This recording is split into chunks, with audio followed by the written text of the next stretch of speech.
Yeah, okay. So that's interesting about what you're saying about the GST. Yeah, so February 15th is on till. Yeah. Well, I wasn't really sure but I haven't got money to buy anything right now anyway, so nothing of significance anyway. Dave? Yeah, I'm right here. I'm just looking at the list of stuff that's applicable. Well, I think if you were going to do a GST holiday, you would do it for everything. Yeah, you would think, yeah, like cars and stuff Yeah, like that. yeah, exactly. Whether you're buying a mug or you know, or something expensive, do it for everything. Yeah, Don't be saying, "Oh, you can get it on mugs, but you can't get it on computers." yeah. That, Well, that the may big make all ticket the items. difference in the world to somebody buying a computer, right? Who's basically got stretched their budget. They need to buy a computer, but they can't afford it. Yeah, exactly.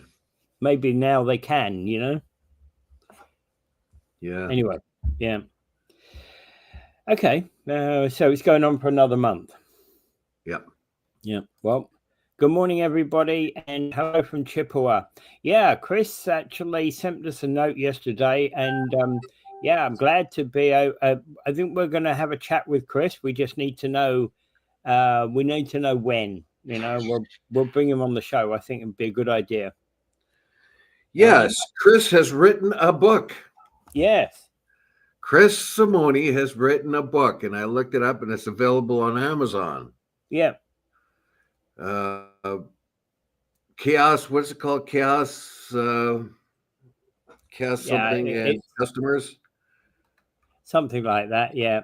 It was. What's it called? Yeah. Chaos, charm, and customers Yeah. for the personality-driven professional. That's it. There you go. I saw it, and it's had 2 reviews, and so far 5 stars out of 5 through those for those 2 reviews. So they're very interesting. It's about about $10, a little under $10 to get the Kindle of it, edition. Yeah. Who published the book, Chris? I have. So Also one. who published the book? Yeah, I don't know. That was probably. Yeah, he possibly did it through self-publishing. Chaos Charm and Customers. There you go. That's what it's called. He probably Who published it? self-published it. Who published it, Chris?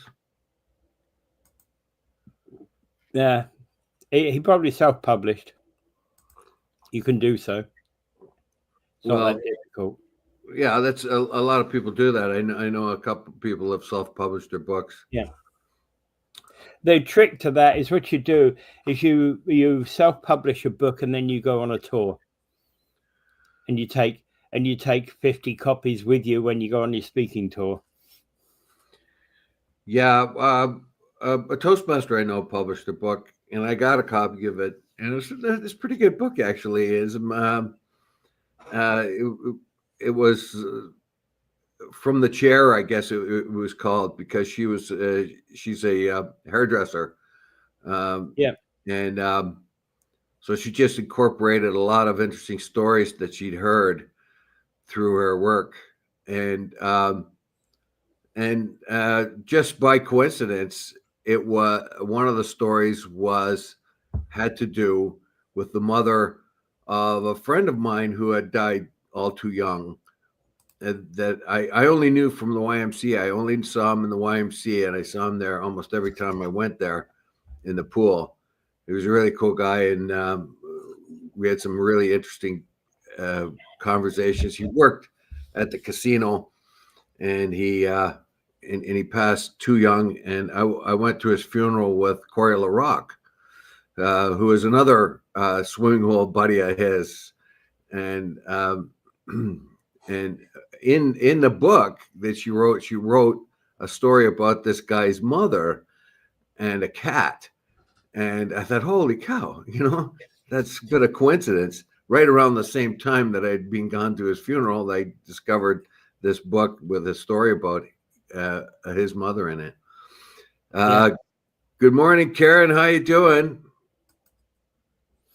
I haven't seen you on our show for a while, so that's $5 fine. Okay.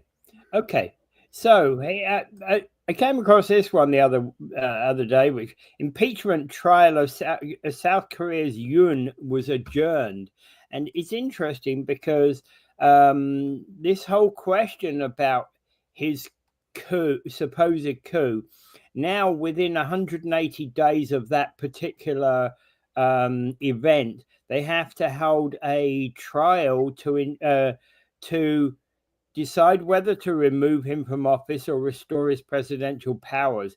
And at the moment, he's holed up in his villa, expressing concern about his safety if he leaves the place. Yeah, for context, if people missed it, the South Korean president or President Yoon Suk Yeol tried to call in martial law and become more powerful than the constitution of the government of the country allowed. And right now they're trying to arrest him. They do have arrest warrants for him for sort of skirting the government process. And they can't get to him right now because he's surrounded by his own supporters. And it kind of sounds like a Trump thing, basically, where he tried to call in martial law and make himself much more powerful. The article that I have here is an opinion piece by Gwen Dyer, and I've got another one coming up a little later in the show too. But there's one by Gwen Dyer that says that is not as easy as he thinks it will be to take a democracy and then switch it over to more of a authoritarian state. Now, right now, he has breached the Constitution. He has broken the law, and they're trying to get to him and bring him out to trial. And in order to bring him to a trial, they need to have a legitimate warrant that must be legally presented and executed, which doesn't mean jumping fences, damaging property, or etc. To do it, which apparently the process server did. Yeah, but this says the next trial session is scheduled for Thursday. And if Yoon also does not attend, the trial proceedings will go ahead with his legal team representing him, acting Chief Justice Moon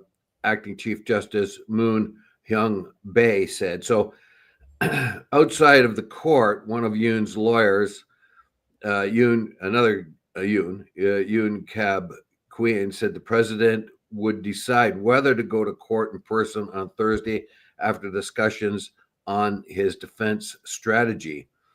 The Constitutional Court must decide within 180 days whether to remove Yoon from office or restore his presidential powers. Yoon also faces criminal investigations for alleged insurrection. That was when he tried to call martial law. That only lasted a few hours because it failed. His attempt to call in martial law failed, with authorities seeking to execute an arrest warrant after he ignored summonses to appear at question. And as you said, the legitimate warrant has to be served. So basically, he's right now he's inside his fortified residence. He's got a house that's all fortified up, and he's got a certain amount of backers, of course, that kind of reminiscent of Trump's January 6th kind of thing, where he tried to incite some sort of insurrection or martial law, an attempt to make himself more powerful. It's not very clear to me why he did that, though. In any article that I've read or reports that I've heard, it's not clear on why he did what he did. South Korea is a very young democracy. It was throughout right up until the 80s or maybe even the 90s, it was a military dictatorship, basically, that ran the country. And then it switched over to democracy. And as far as world democracy is going, it's done very well. This is a huge challenge to the democracy of South Korea right now. And why he did what he did is still a little bit unclear. Unclear for the outside observer. Yeah. And yet I suppose if I dug in a little bit deeper, I might be able to find out why he did what he did. But right now it's very unclear, and they never mention that usually when they talk about it, only that he tried it. They don't say why he did it, except other than to expand his powers. Yeah. Oh, yeah. And that's the point. That's the point about that. Okay. So Chris Simone's book was self-published with a lot of help from Amazon, and they take 35%. Yeah. If you publish through a publisher, they'll probably take a lot more, as it happens. A car drive right through the pharmacy on drove right through the pharmacy on Dunn and Drummond. Okay. Is that the McKinnon one? McKinnon Pharmacy? Bob Bezos in McKinnon. It used to be the McKinnon. Gail McKinnon's of it, yeah. There's several pharmacies on Dunn and Drummond that probably there's at least 3 or 4 within 100 meters of that junction. Yeah, there's 2 right on the corner, one corner to one another. Yeah. One of them on the west north side of the corner. Across from you can get specialty drugs there. What? Yeah, across from Baggio's and McKinnon. Oh, okay. So that's the one that went through. Okay. Baggio's and McKinnon. Well, I knew McKinnon, the guy who started that store. As a matter of fact, he sponsored our baseball team, and he was a player as well on our baseball team. Yeah. He sponsored our slow pitch team. But when he got the shirts made up, it had McKinnon. It was supposed to be McKinnon Guardian Drugs.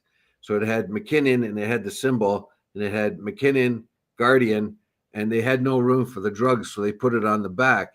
And every one of us looked like our name was Drugs. I had people offering me money for my jersey. All right. Okay, so that's about so therefore we were talking about the impeachment of trial of Yoon, South Korea's Yoon. Yeah, that's very interesting. We find that there's a lot of we find that democracy is under assault over here because of the polarization of things, but a democracy like South Korea's is even more under scrutiny because of what the president was able to do there. And he almost got away with it. Right now there's mixed loyalties out there. He has his own supporters. The military doesn't know quite what to do. The police don't know quite what to do, but they don't want to escalate things. So they're not going to force their way in to motivate anyone to get rioty or fight with the police or anything of that kind. Yeah, and I suspect that probably what will happen is there will be a meeting and there will be an accord which allow them to essentially formally present the warrant, probably to the lawyer, through the lawyer to Yoon. Well, the impeachment, the trial is going to begin. Yeah. On Thursday, whether he's there or not. That's fine. That's fine because you can probably attend by Zoom anyway. Yeah, whatever. If he might just resist the whole thing from beginning to end. He may not. It doesn't look like he's going to cooperate in most ways, but he does have a lawyer team, so it'd be interesting to see how this is. But I'd be much more interested to know why he did it. So am I. Yeah. Especially since, South Korea, the democracy of South Korea, since it became democratic, seems to have improved no end the economic fortunes of the country. Yes. South Korea is one of the Asian miracle countries, basically. Yeah. They adapted the same strategies the Japanese had done. and done it very well. Some of the best Hyundai and Kia, they all come from, those are car companies that come from there. South Korea, I think, is the country that builds the biggest, most advanced cargo and tanker ships. It's amazing what they did. Yep. It really is just taking a page out of the Japanese economic plan, which the Chinese have adapted for their communist regime as well. Yeah. What they do is one of the things they do is build like Japan did. Japan started building a lot of ships because they needed a place to put their steel. They couldn't sell their steel offshore, but they had a lot of capacity to make steel. So what they did was they started making ships, a lot of really big ships. That was a good place to put their steel. Now they've got past that, and South Korea has taken on that. And that was one of the things they do. And they've been making some of the most advanced and best cargo ships in the world right now. Yeah. So as well as cars and technology. And so South Korea has advanced quite a while. And oh yeah, yeah. And they're much more than just the Gundam style dance that came out as a fad a little while ago. I remember that. Yeah. Yeah. Okay, so moving on, federal government employees are no longer able to stream Netflix, Disney, and other streaming services while at work. Now, let me repeat that. While at work. Yeah. Get back to frigging work, will you? Yeah, this was a bit of a... Could you ever imagine watching Netflix at work, Dave? Oh, God. Well, my job, you couldn't get away with anything because you're under the gun to prepare. Well, I know you'd be dangling 200 foot up on a rope, but yeah, you could never imagine it. And the thing is that technology about stopping people from visiting certain websites has been around for years. So why the heck were they actually ever allowing these people to do so? But apparently the government agency responsible for providing IT services, Shared Services Canada, confirmed in an email that it blocked the site end of last year, and that it says it really only has limited traffic to streaming sites from government systems that had an insignificant impact on their services. Baloney. Look, if you've got Disney and Netflix and all these other things, you know that people are going to go switch to them whenever they can. And my biggest surprise is why were they available for government they cost. Netflix costs. And yeah, but you can take your home Netflix application, you can take your own. It's not about the cost because the cost is being borne by the individual who uses it. Well, okay, so you're using company computers to then go and log into your own Netflix account or YouTube account or Disney account. Yeah. Why was this available to them in the first place? That's what my question is. Go ahead. Yeah, you're wasting your firm's time, wherever you're doing it, whether it's the government or, working for somebody else. It's wasting the time. You're employed to do a job at work. Do the friggin' job. You're not watching Netflix. Yeah. So, well, I can do all my. This is a government job, so I don't have a whole lot to do. So I can do everything I need to do by coffee break in the morning. And then what am I going to do the rest of the day? Well, I can watch Netflix or YouTube or Disney Channel. The idea that it was available in the first place just drives me insane. Yeah, we can compare that to what other people have to do when use their computer at work. They are monitored completely. Yes. Their computers are monitored to make sure they're always doing what they should be doing. And if you have to go to the washroom or something, they time it. So the the people who are watching over you know exactly what you're doing all of the time in the private sector. So if you go in the public sector, and this happens to be a problem that people are using their own computers to go off and do something else, where's the oversight here? Yeah. And why did they make that available in the first place? They should have blocked those anything to do other than to do with work. They should have blocked them a long time ago. Well, I remember back in the day that one time they blocked search engines on the website, and it's like, well, yeah, that's ridiculous because I've got research to do. And they go, oh, okay, we can open it up for you. Yeah, well, yeah, well, if you need that research, yeah, definitely. Well, I did a lot of. I had to do a lot of. You see, my role involved actually doing a lot of. Pretty well, my role was about researching stuff that was available to the company. You know, so new software, I'd be the guy who'd do the research on it. So I'd have to do a lot of behind the scenes research about whether we were going to buy this piece of software or that piece of software and the advantages of said software. Well, yeah, while you're doing your work. So them blocking your search engines was out of line.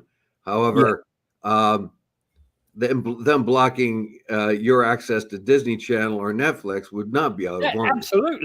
Absolutely, that's not out of line because that's I'm employed there to go and get the best software for that company. That was part of my job. So I had to do research in order to do that. And how we did research was we used Google, etc., etc. You know, Google and many other tools that were out on the web. Well, of course, this brings back to mind. I'm going to parrot what I've said all along, that the government is extremely bad at being the government. If it has become an issue that government employees working on computers are going off to Netflix and the Disney Channel and they have to block that, well, the very first thing I'm thinking of, who didn't think of that in the first place? Who's the nitwit? Who is the nitwit that allowed total access to a bunch of bored government employees? Yeah. And again, I would also say that YouTube, Facebook, and other social media sites probably needs to be blocked as well. Oh, of course. Depending on what they're doing, of course, as you said. If your job is to actually monitor Facebook, then there's or social media, then there's an exception there. Well, it wouldn't surprise me that the government would do a complete about face now and give you the assignment to monitor Facebook, but then not allow you to go on Facebook. Yeah. That would be total government, wouldn't it? It would, yeah. But the whole idea is anywhere else where you have a bunch of people that require computer access to work, no other company that I know of, major company, would allow access to Netflix or TikTok or any other thing. Those services would be blocked. Now we don't ban them. And I've just said before, the people can't even go to the washroom. They're monitored. They get 15 minutes. That's it. Yeah. And their time on the computer is overseen sometimes too much. And then you get the government who hasn't even thought of that. Yeah. You know. Oh yeah. And hey, like firms like ours, we wouldn't stop you from streaming Netflix or anything like that. But you're not going to come to work in our firm and do that because you're coming to work to work. Well, yeah. Well, you have a small place, and it'd be pretty quick to be able to find somebody slacking that should have been doing some jobs and is wasting a lot of time on Netflix because. Yeah. Now, I have used Facebook on many occasions at work because I've got a client comes in and says, "Oh, all the evidence that I need is on Facebook." Well, that's a completely different story, isn't it? Yeah, utterly different, completely and totally different scenario. and and Angela and I do a podcast which we do on Wednesday evenings. So that's Spin Legal tonight, by the way, at 6:30 on Spin Legal. Go search out the Spin Legal page. All right. Okay. So that's different because we're the owners of the firm. We're doing it broadcasting. We're broadcasting a kind of semi advertising medium, I guess, is what we're doing really. What you're talking about is completely and totally different from government workers that have to use their computers to do work for the government, and the government exactly didn't block Netflix and Disney. That's the dumbest thing. It's like they didn't block Netflix. What the F? Seriously. Yeah. Seriously. I'm like staggered. Yeah. Mike says the Fed's watching Netflix while we need to find other countries to buy our products. And will Chippewa Town Hall be protected? Good question. Not the old Chippewa Town Hall. That would be interesting. I hope it will be, because it's very old. Yeah. But this city just doesn't have the wherewithal, or it doesn't have the heart to doesn't understand the meaning of your historical heritage. Obviously, it doesn't really care. Yeah. And we found the frustration of those people who were responsible for reporting to the city about heritage buildings, and the city don't care. Yeah. It's been clear that the city doesn't care a lick about historical buildings. So yeah. We'll get there. Okay, next one we've got is gentrification of the Queenston Street area in St. Catharines. They're basically Mayor Matt Cisco is in favor of this, and he's seeing this as one of the ways to actually push back a lot of the homeless are in that area. A lot of by improving the area, they're hoping that they're going to actually make it so much better. Yeah, well, I have a lot of issues with this, and this is something that has come up, and I have myself have thought of that of the gentrification of Niagara Falls, basically, in a sense, because when the prices all shot up, it made it nearly impossible for people who already lived here to buy a home. As we found out, the average income of Niagara is very, very modest. And when outsiders came into the city to buy up a lot of land and houses, it shot the prices up. In fact, Niagara was one of the most egregiously high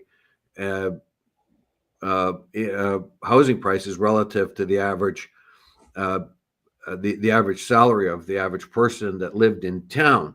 That's a kind of a gentrification, basically. What that then does is to force people who would otherwise be able to afford a home somewhere else. So they're talking about this Queenston neighborhood, and they focus in on a Terry Lynn Venn Blaricum, 35, a single mother of 4 on Ontario Works, who grew up in the area and is renting the childhood home on Vine Street from her father. Now, she says that she's very lucky because she can rent from her father, but he will have to retire soon and probably have to sell his house or whatever, and that will put her in a bit of a bind. Where is she going to go? But then she talks about the other people in this neighborhood. Now, this neighborhood has been a fairly humble neighborhood all along. This is a place where you get your starter homes, or the people of lower or medium income would buy houses and have a nice life. It's basically what we would call a working class neighborhood. But what's happening here is a process of gentrification.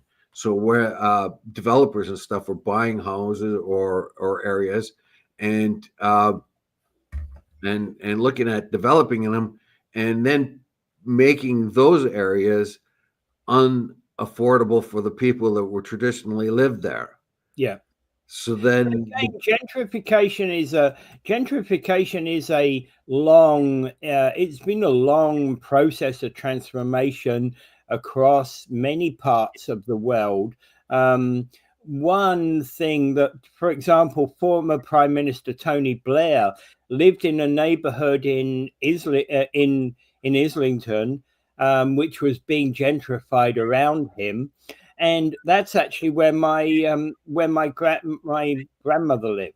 Right, she lived in that same neighborhood, and but again, obviously she was many years beforehand, but again, that gentrification didn't necessarily displace people. What it meant was that there was a lot of new suburban rich moving in that were buying homes and upgrading them. Yeah, well, that also made it impossible for the people who have normally lived there to actually maintain a Yeah, neighborhood for working class. exactly. Now, here's Those a definition. Gentrification is the process that sees the character of a poorer neighborhood changed as more affluent people move in, displacing residents through higher priced housing and new businesses. Yeah, One of the most common gentrifications happens in the black areas of cities, particularly in the West Coast cities of LA. What'll happen is somebody will come in and offer whole blocks of houses that belong to poor or humble income black people. They'll buy them all up. They'll use other means by forcing the city to buy up places for development and so on. But mostly, what they do is they come in and they buy up practically whole neighborhoods, then yeah, raise them to the ground and build nicer homes. What happens then is those people that used to live there or other people who might have expected to be able to buy a home there are shut out of the market now. yeah. And they, And yeah. And you see, Remax has identified this area for gentrification as well, right? It's one of the things I did. They were talking about the several areas in Niagara which are ripe for gentrification.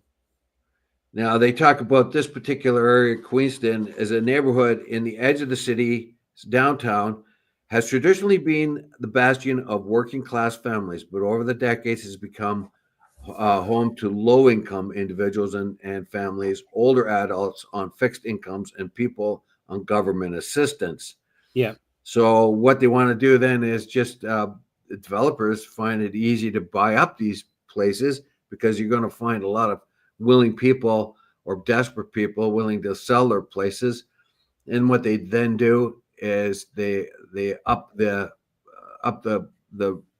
availability up the cost of those properties by developing other Well, sometimes what you will see is actually if you've got two semi-detached houses next to one another, maybe they buy both semi-detached houses and replace them with a detached house and make a nice, with a nice large garden, nice large carports, etc., right? Now, this is contrary to what was happening. Well, similar to what was happening in Hamilton. Well, Hamilton had a lot of old houses there. Same thing, working class neighborhoods. I remember them clearly. I remember going to some of them. I had friends in them at times. They're the downtown houses that the workers from the steel mill and et cetera used to live in. They were humble homes. What developers have done then is bought up a lot of these homes and carved them into apartments. And Yeah. what used to be a single family home is now two or three homes, and it's owned by That's the other option. That's the other option, real of course. estate developers Yeah. and companies. We found that at one time, 1/7 of all homes in the United States, and I imagine it was even worse here, were bought up by corporations and turned into maximize the amount of area they get. They would break them up into apartments or to rent them and make rental. Although yeah, about 3 or 4 years ago, there was a whole section, and we covered it on the show, where they were buying up these terraced houses in Toronto. And what they were doing is where they were normally the whole house was up for rent, they would take they would buy the whole row of houses and make an upper so they'd have a basement. So house number one would have the upper floors, and the basement from house number one would go into house number two. So it would be a large basement area. House number two, the upper floors would be separated from the basement. Yeah, and in the case of Hamilton, there, basically, it is intensifying the residents' density to make as much money off that property as possible. In Queenston, it's a matter of clearing out the old homes and upgrading them to a higher residency status. But in the main point here is that the average working person, the working class person, is now stuck. They can't buy a humble home anymore, whether it's in Hamilton or Queenston, and because others have bought them or rented them or bought them for redevelopment. Where do these people go? There used to always be a humble neighborhood where you could start off. The wartime houses here in Niagara Falls used to be a good starter homes for a lot of people, but now they're valuable now. Yeah, it's impacting everywhere. Okay, yeah. Mike keeps saying they keep jacking up property tax and they will drive people out on a fixed income on a fixed income from owning homes. And government and Karen is saying that government has been doing this for eons, but they rarely admit it. True. Good point, Karen. Good point. Yeah. So when a guy like Cisco sees a poor neighborhood like that, and he thinks, okay, gentrification is just all good, then we can get rid of these homeless people and reduce, get that eyesore of an old neighborhood out of there. It really is cold-hearted. And come on, buddy. I'm just sick of these elitists who never pushed a broom or turned a wrench in their life. And understanding the plight of the average working person, basically, we don't want you to go somewhere else. I think neighborhoods like Queenston, whilst they need development in certain areas, they are the heart and soul of places like St. Catharines. If a place like Queenston needs developing, it should be developed to affordable housing.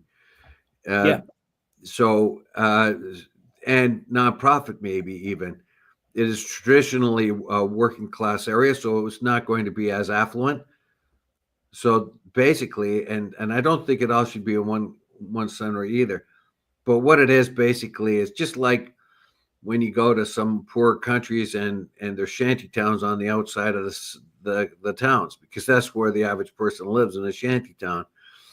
And they don't have the wherewithal to actually be able to buy or purchase or establish themselves in a house. But anyway, I think that's just about all we can say about that. Yeah. Okay, moving on. Automakers in Canada are calling for the end of electric vehicle sales mandates because the sudden pause in the electric vehicle incentives that are available. Yes. What the government wanted to do was add incentives. That's really just a buyback of about up to $5,000. I think if you buy an electric vehicle, you can get $5,000 back, I guess. And this was to sort of motivate the marketplace to accept electric vehicles.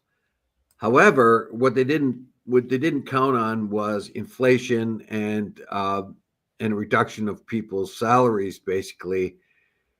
So when they want to remove the incentives and still try to hit their target of producing 20% of the vehicles in Ontario or Canada, basically, to 20%, it's not feasible without the incentives. So if you remove the incentives, people are not going to buy the car. It's surprising to me how many electric vehicles in the market there are, though.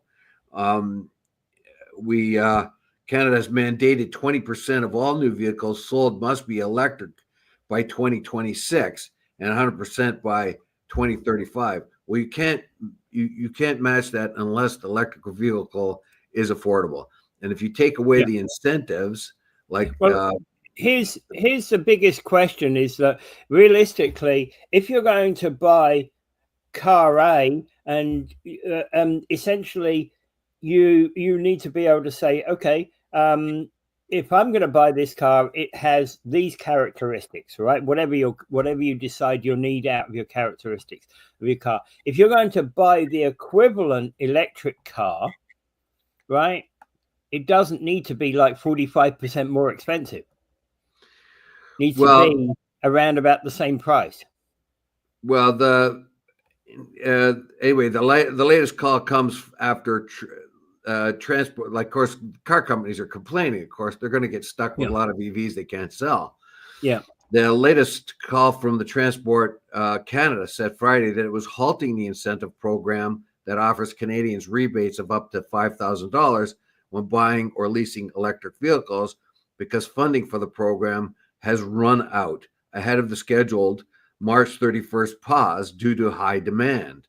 The department said that more than 546,000 vehicles have been sold or leased with the incentives through the program since 2019. So the government thinks it's already done its job. It's incentivized people to buy. However, the industry says no, because of inflation, because we're going to look at if you don't incentivize people to buy them, they're not going to. The sales, then this surprised me. The sales helped make EVs account for 11.7% of Canada's market in 2023, up from 3.1% in 2019, while new zero emission vehicle sales hit a record high of 16.5% of the market in the third quarter last year, it said. So the government thinks, okay, the incentive program has worked. We're well on our way. The industry, however, says, no, you haven't. And we've already stalled making EVs because we can't sell as many as we're set up to do. And we're not going to continue retooling until the market goes up. So you have a kind of a catch-22 situation here. Until the market goes up, we're not going to make any more, but we're not going to. But when the market goes up, they might not have enough vehicles to sell. So it's kind of that kind of thing. Well, 11.7% is not significant. Realistically, it's not a significant amount. You don't remove the incentives, because 11% is still, it's a minority amount of cars being sold at 11%. Well, the last quarter was 16.5%. So if they maintain that level, they might reach the 20% by 2026. I doubt it. I doubt it very much. You only have a year to get. I don't think so. You have to keep the incentives on until you've at least reached 25%. Now, the federal halt comes as Quebec is also pulling back on EV incentives. The province reduced incentive per EV to $4,000 this year from $7,000. So the incentive program, they think the incentive program has done enough now to kickstart the EV sales. I doubt it very much. It'll have to depend a lot more on the environment. I couldn't even consider, when I just got a new used car, basically, I couldn't even consider getting a hybrid because it would cost that much more than an ordinary gas car. So, and you're talking only hybrid here, not electric. Yeah, that's just hybrid. So, I would have loved to buy a friend of mine's got a Tesla and it works great. He's working on his second Tesla. He wore the first one out and he bought a second one. He liked them so much. And I was on a pretty long trip with him with that car. It's a lovely car. It's just a really nice car. It can do anything any other car can do, and of course it doesn't emit. But if I couldn't buy one. Yep. So until they become more, the incentives right now are people with money. The question is, could you go and buy even a Chevy Volt, for example? The Chevy Volt is probably, when compared to its gas equivalent car, it's probably at least twice the price. I'm not so sure. There's a little Chevy Volt that comes in here sometimes. So I've seen more and more electric cars, basically. So I don't know what a Chevy Volt costs compared to a similar car of a I combustion nature. Yeah, I've been hearing that there's a lot of electric cars available on the US market, but again, I don't believe the US market is more than about 10% currently being sold electric right now anyway. Just there's more choice available in the US than there is in Canada. Another problem with Canada is because of the distances between populated areas. It says here, the report commissioned by the Natural Resources Canada estimated the country needs an estimated 679,000 public charging ports by 2040, and we currently only have 32,000. So we're kind of really lagging behind there. Who wants We to buy are. an electric car if you live in Saskatchewan, where you might not be able to get a charging station here or there? We got plenty here in the concentrated urban areas, but I mean, imagine trying to drive up north sometime. You're going to have to find and rely upon a lot of charging stations. That's exactly the concern I have, because as I said, when I drove to Montreal last year, I was quite surprised how you're looking at there's very little in the way of no, year before last, there's very little in the way of charging infrastructure. You go into those en route stations, there's maybe one or two charging points, a long way from the the place you're getting your meals, etc. Right now, I know in the United States there are a lot. Well, if you have a Tesla, it tells you everywhere there's a charging station, and you can map out your route. And they have a lot of them because they have more urban concentrations. A friend of mine driven all over the states with his Tesla from west to east to north to south, and he didn't really have any problems because Tesla will tell you where the next charging station is or the next capable ones are, and give you a warning that you have to go there and all that and charge up. Yeah, so, but that is not the case here in Ontario or in Canada as a whole. I don't think you can go from west to east in Canada and charge your car easily. Well, and exactly the fact that we only have we only have 32,000 charging stations when we need 679,000 of them. Therein lies the rub, right? Yes. So anyway, I think EVs will take off, but it will take time. It will take time, and I know they're gonna take off because look at what the United States is doing. They're eyeing up Greenland. They're not eyeing up Greenland just because it's a strategic place. They're eyeing up Greenland because it has the rare earth metals that they need for, among other things, electric cars. Yep. And Elon Musk has the ear of the president, so he may say drill, baby, drill, but he will be convinced of the value of EVs too, because one of his biggest supporters is the EV giant of the world. Yeah. Okay. And then when we can, on that question, BC Premier hints at a ban of export of rare minerals themselves.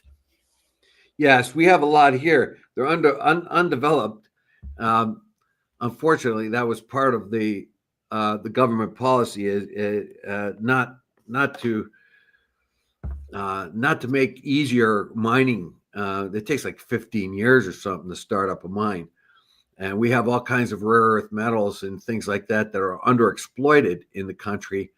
And ideas of environment and so on and have slowed things down. We have a Byzantine process of getting a mine up and ready to go.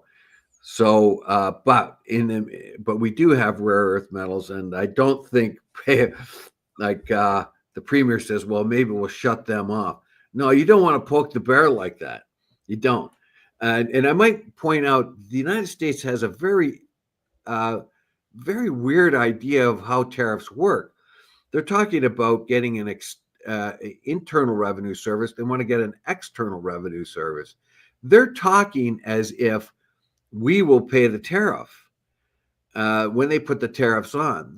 They're sounding like we'll have to sell our product to the United States at 25% more and then give that 25% to the American government. They don't. I'm not so sure they're all on That's not how tariffs work. No, the company, let's say General Motors, buys steel from Canada, right? They themselves will have to buy it at the price that Canada sells it to them, and then add 25% themselves to the cost, and then take that cost and put it on their consumers. That's how tariffs work. And in the 1800s, basically up until the early 1900s, the United States had a lot of tariffs, and that was to motivate industry to start up in the United States, which it did very well. But in the meantime, it helped motivate that. I don't think it'll have the same process, but what you don't want to do, what you want to do is offer the United States everything you have without punishing them, and then let the U.S. government punish its own citizens by adding a tariff to it. Yeah, you want to make everything available that you have. You don't want them looking for a different market. Yeah. Well, and that actually, I think, is one of the things that probably they need to figure out in BC about how they're going to make the Americans need to get their rare earth metals. I don't know whether this article doesn't tell me whether it's the same ones that they need for the EV manufacture. It might not be. No, but it could be for computers or anything else where rare earth metals are required. They're needed for so many different things. Of course, they get a lot of interest these days because the rare earth metals are very important in the technology, the booming, the advancing of electric vehicles. But there you have it. Oh yeah, I know. Yeah, there's no indication that these were actually electric vehicle based parts, but but that's actually one of the things why why that I kind of went, well, okay, that was the perfect segue over to this article, right? Yes, but I mean, the U.S. will shoot itself in its own foot. Basically, what they're gonna do is they're hoping to put so much pressure on Canada that they'll extract all kinds of concessions. But in the meantime, if that doesn't work right away, then they're going to increase the cost of living for their own citizens. But Donald Trump is pretty good with the law. He could just kind of blame us for it. But the way they're talking about, like Trump, the External Revenue Service, the way they're talking doesn't make sense to me, because the way they sound as if that Canada will have to increase its price by 25%, collect that 25%, and send it to the U.S. government. We don't do that. They don't do that. That's the way they're talking, and the average person down there thinks that like Canada's going to pay them 25% more for the products they sell. We aren't paying the 25%. That's the American companies that are going to pay that. Yeah, and the American consumer. Yeah, he has to understand that. Yeah, exactly, because obviously we sell Canadian steel to an American company. The American company pays that 25% tariff on, and even if the product that they use only contains 1% steel, they still have to pass that cost on to their consumer. Now we're going to start shutting down steels, put tariffs on U.S. steel and aluminum coming into our country. But we better make sure we have the capacity to make that up. right here in Canada. Our steel mills are getting kind of old, so we have to make sure we have the capacity to take up that slack. Yeah. But anyway, we'll see what's going to happen. It's going to hurt a lot of us. Our dollar's already down to 68 cents. So things aren't looking too good for us basically right now. Mismanagement and Mark Carney. I watched an interview of him, and he was pressed when he tried to dodge a question about the Canadian economy, and he tried to kind of blend it in with the whole world economy having the same problems. But when pressed, he actually did say that the policies of the government didn't help matters for Canada, and Canada is much worse than the United States when it comes to inflation and housing and all that. Mismanaged opportunities by the Canadian government. Anyway, so I would also like to point out something that's just a bit of a side. Just before I came on, I was watching a video about, we talked about human caravans, caravans of people coming up to the United States border in the south, going through the Darien Gap in Panama and stuff. Well, guess what Belarus is doing? Poland has a strict policy of no immigrants, basically, because that's what the people want. That's what they voted for. But Belarus has invited all kinds of people, giving them tourist visas from places like Yemen to come up, and then they take their army and push these people that they have brought into the country into Poland, try to push them into Poland. There are huge areas in Poland that have kind of barbed wire and all that stuff. And these people are attacking it with wire cutters and everything. They're being pushed by the Belarusian army one way, and the Polish army is on the other side of the barbed wire, pushing them the other way. And the people are living right along the border, right along that edge.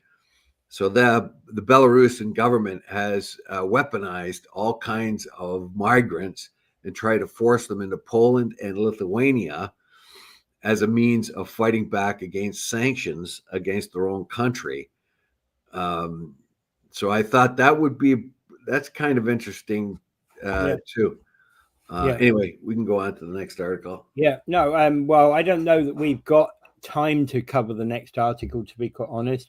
I want to get away around about 8 o'clock. So, okay. Well, we do have coming up anyway is okay. So, Chris was asking about that external tax thing. Yeah, basically, I think that's what it is, that the Trump thinks that Canada is going to actually have to pay Canadian companies will be paying the tax to America, not their company. That's what it sounds like. They said they have an internal revenue service, right? Internal revenues. They're talking about an external revenue service, which means the internal revenue service, the IRS, collects taxes from companies and people within the United States. And they're talking about an external revenue service, which collects the tariffs. And the way they talk is as if like we're the ones that are going to pay for it, when actually how tariffs work, it's a means to make products from outside of the country less attractive because they cost more. But the people who pay for that are the consumers. Right?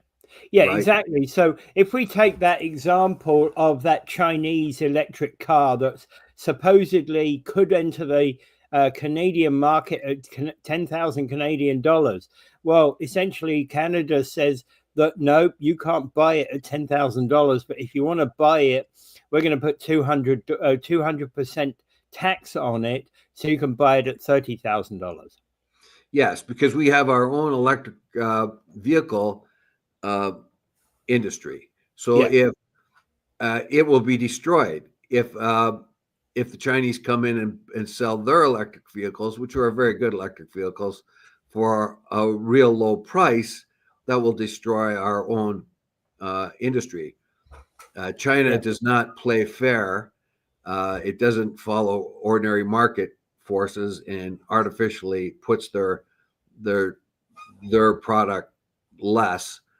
There's all kinds of things. So that's why the United States and Canada have put 200% tariffs on Chinese cars. That is huge. Now, Trump's talking about 25% tariff on our stuff coming into that goes into the United States. But it was still. You can imagine what a 200% tariff is like. But even so, a 200% tariff, that's actually what the Canadian, so if I were to actually go and buy that car and I say, hey, yeah, I don't care that it's $30,000. Here's my 30 grand. I'm paying you, Mr. Car. So it's when I pay the car salesman, the $30,000. He basically peels off $10,000 and puts it in, the bit that goes into the car piece, and he puts the $20,000, which goes into the tax man. Well, think of this: like 20% of the cars that the United States they get from Canada. So imagine a car going into the United States, and it cost, let's say, it cost $20,000 or $50,000. Okay, so that car cost $50,000. Now that car comes into the United States. The person the company that buys that car to sell it will now have to put 25% more on the price of the car. So the person that comes and buys that car that used to buy it for $50,000 now has to buy it for 25% more. Yeah. And that is the customer having to pay it. Yeah. And then that 25% is directed towards the government. Yeah. But the way they talk about this new external tax service, external revenue service, is just bollocks. They are confusing the average person, because the average person thinks the Canadians are going to collect that tax and send it to the U.S. That's the way they make it sound. Yeah, and it isn't the case. Yeah, no, absolutely not the case. All right, I think we can kind of end it there. Oh yes, and there looks like a peace deal. Okay, this is the 97th peace deal that's supposed to happen. 97th, yeah. But I think the fact that Trump wants this done by the time he comes in, and Biden, who's been a shill of the Israeli lobby all his life, he'll be out of office. Trump doesn't want to deal with this, so he's made a whole lot of threats and so on. I'm not so sure that the Hamas is really responding to the threats. I think they're happy that the actual force, the real pressure, is coming from Trump to the Israelis, but making it sound the other way around. So there's, right from the very beginning, 2 years ago, he told the Israelis they got to wrap this up quick, or what, a year ago, basically they did. Got to wrap it up quick. They didn't, and he's been talking behind the scenes. You get this done and get it over with, because I don't want to deal with this when I get in. Yep. Yep. All right. Well, thanks, and Dave. Without further ado, I bid you adieu. Pray for that peace.